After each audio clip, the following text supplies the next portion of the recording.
Hey guys, this is Kelly. I have another process video for you. This page is using the Hip Kit Club, and it is the February kit. And this is also a response to a challenge that was posted in the Hip Kit forum. And the paper that you see me tearing right now was given to me. It's from Hazel and Ruby. I don't know if you've seen these in Michael's or Joann's, but they have the rolls of paper that you can buy. And this paper is just kind of like a tissue paper, very thin, a little bit thicker than vellum, but just easy to work with and just nice little layer that you can use underneath the photos. So you just saw me tear it some and then crumple it up. I just wanted more of a texture behind my picture. So I went ahead and matted this black and white photo with that chartreuse green. And the challenge was to use at least 4 of the items that was used on this layout. And if I think about it, I will link the layout in the description as well so that you can see. And some of the things that I did were the original layout had the Hey There Handsome card from one of the Heidi Swapp cut apart sheets. And it also had the chevron paper that you see underneath that second layer. And it did have that chartreuse green. And it had enamel dots, which I'll end up adding. And I think that was, and mist. I used some mist on this to fulfill the challenge. So I'm trying to figure out what I want as my background layer, and I'm liking a lot of it, but I did not want to commit to that brown wood grain paper, and I decided that I was going to go ahead and mist and use some texture paste on the background. I'm just distressing the edges with some of the black soot ink. And I'm going to go ahead and just trim this a little bit to where I can have it a little bit longer, and use the Hey There Handsome to cover up the break. And it wasn't quite even, so I had to adjust it.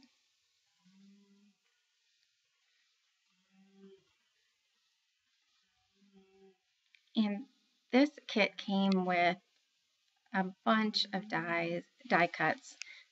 It had the Jubilee die cut package, and there were so many. And I love it when I have a die cut package that has a bunch of options, but at the same time it can be almost overwhelming for me. So I try to just go through and pick ones that I'm going to like and then put the others away. So I was pulling out some other things that I had in my stash from Heidi Swapp.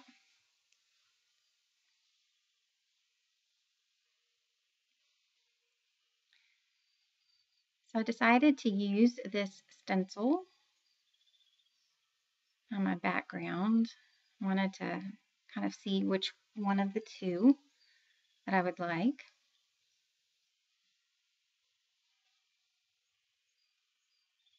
And for me, the best way to do my backgrounds is I apply my mist first before the texture paste. I find that if you put the texture paste down and then try to mist over it, the mist will not meet up the edge to the edge of the texture paste like I would like it to. So if you haven't done this, play around with it a little bit to see which effect you like better.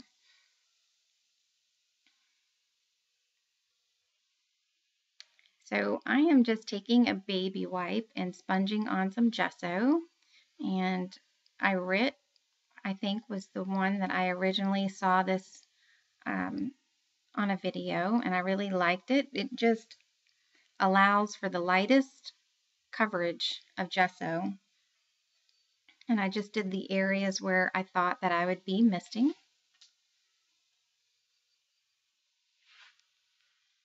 And then I'm always in a hurry. I want to keep my creative process going, so I will use my heat tool and dry it some.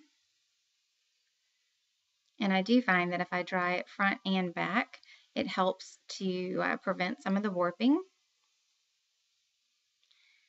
So I am taking the Heirloom Blue Mist from Mr. Huey's and just putting it on the, spraying it on the plastic and then just putting it down.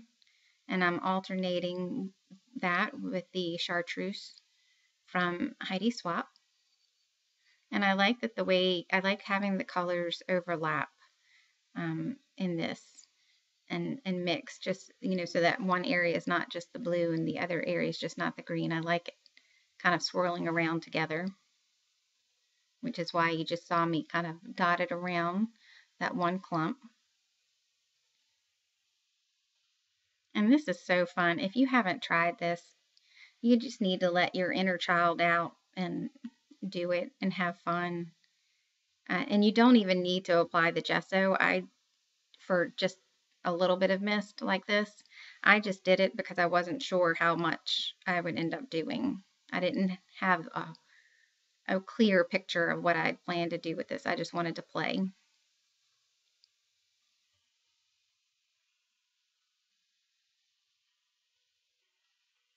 And then I went back and added some little droplets of the mist. And again, that just adds another layer. And I know that most of this is going to get covered up in the middle, but that's okay for me. I don't want to have just the edges done. I don't want it to look like just the edges were done. I do want it to look pretty seamless when I am putting on my layers. And because of the using the plastic to spread out the mist, it really does not take long for it to dry. I don't even really need to use my heat tool very much. I just knew that I wanted to continue on with my background, and so I wanted to make sure that it was completely dry. So I decided on using this stencil from Studio Calico, and I'm getting out my texture paste and just adding some texture to this layout. And you can see that I'm not necessarily doing it over top of the entire stencil. I want it to look messy, and I don't want it to be even whatsoever. So I just found the best way to do that is to make small strokes with it and then just change the direction that you're doing it in so that not everything is quite even.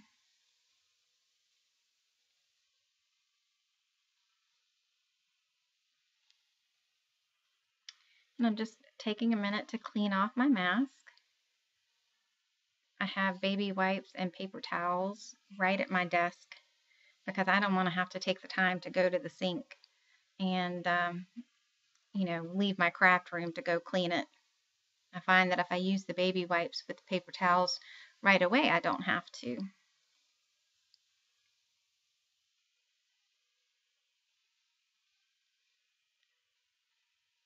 So I'm looking at it and decide that I want to see a little bit more of my background. So I am going to trim off the end.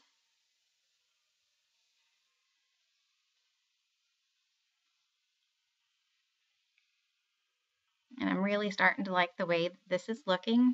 This is definitely a different layout. Ooh, dropping the camera. What I was saying is this layout is definitely a little bit different than what I'm used to.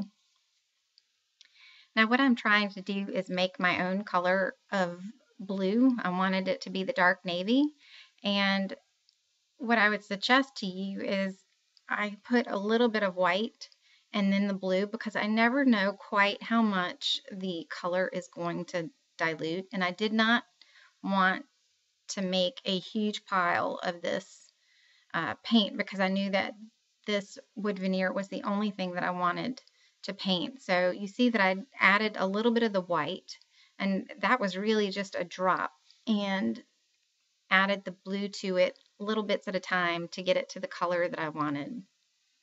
It's really, you can, if I found that if I do it the other way by adding white to the, the droplet of the blue, I end up using so much more of the white, and I'm trying to just conserve the amount of paint that I'm using just because I like, it's not cheap and I want to make it last as long as it possibly can. So I decided that I had so much of that blue left over that I would take some stars and put that blue paint on the stars as well. And a little tricky to, paint some of these smaller stars, but it's worth it in the end.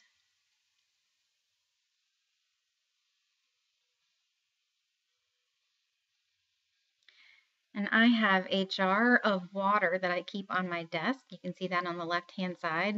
And I will just drop my brushes in that and soak it. Instead of, like I said, going downstairs to try to clean out my brushes. And it's just easier for me to move the water around when I'm trying to do things like that, as opposed to interrupting my process. And it makes me feel safer with having the lid on the jar, because you just saw that I'm accident prone. I dropped my phone there with the camera, and I just don't want to have any mishaps on my desk. So I decided to go ahead and back this page with another sheet of cardstock, and because it does have some warping, you see that I use a lot of adhesive in trying to adhere it as flat to the page as I can. And I knew that that was the way I wanted the picture, so I went ahead and adhered that. And I used some foam tape to pop up that one block.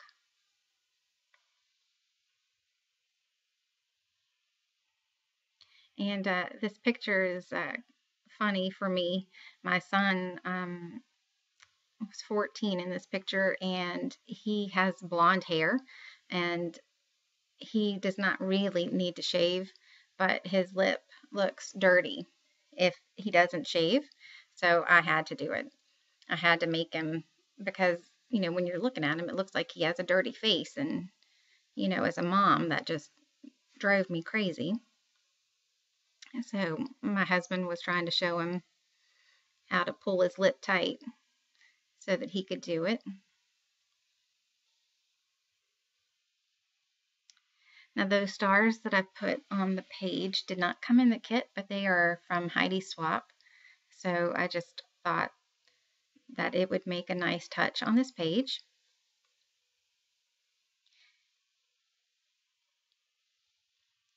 And what I'm adding now is the ends of that journaling card.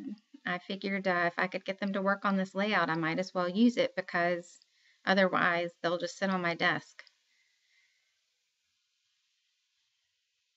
And it's just, a great way of using up what you have.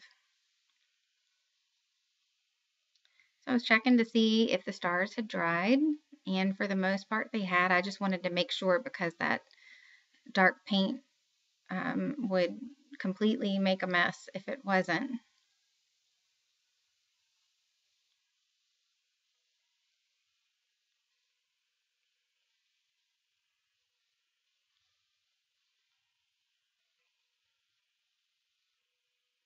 So at this point, I'm just playing around with where I want things placed, and which stars that I think I would like best, because I want them to show up. And I do decide on that stripe one. But of course, I have to get it just right.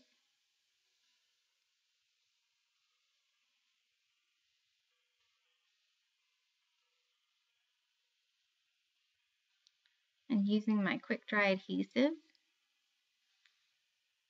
to glue down that Heidi Swapp wood veneer. And these silver puffy stickers are also from Heidi Swapp. So I decided to pull those out, and I decided to cut that arrow in two pieces so that it looked like it went through the hay. Just, something different. And went ahead and found two other places to put some of the silver so that I would have a triangle.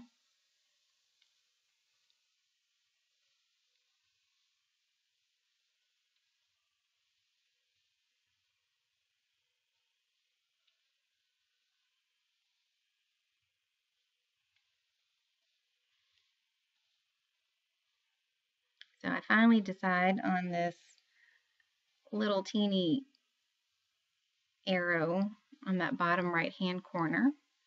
And that way now all three of the embellishment clusters have the arrows. Although it's not up there yet, it will be.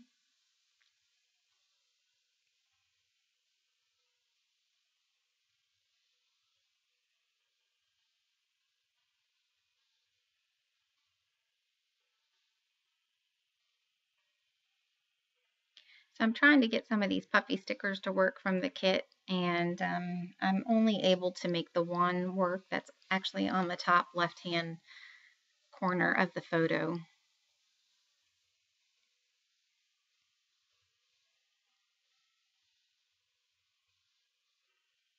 And then I'm going to go ahead and commit to putting down the stars. At this point, it's when I'm starting to want to get the page just completed. I like to be able to do as much as I can in the time that I have, and I think that doing process videos has actually helped me because you just decide you just need to commit to something and to go ahead and put it down.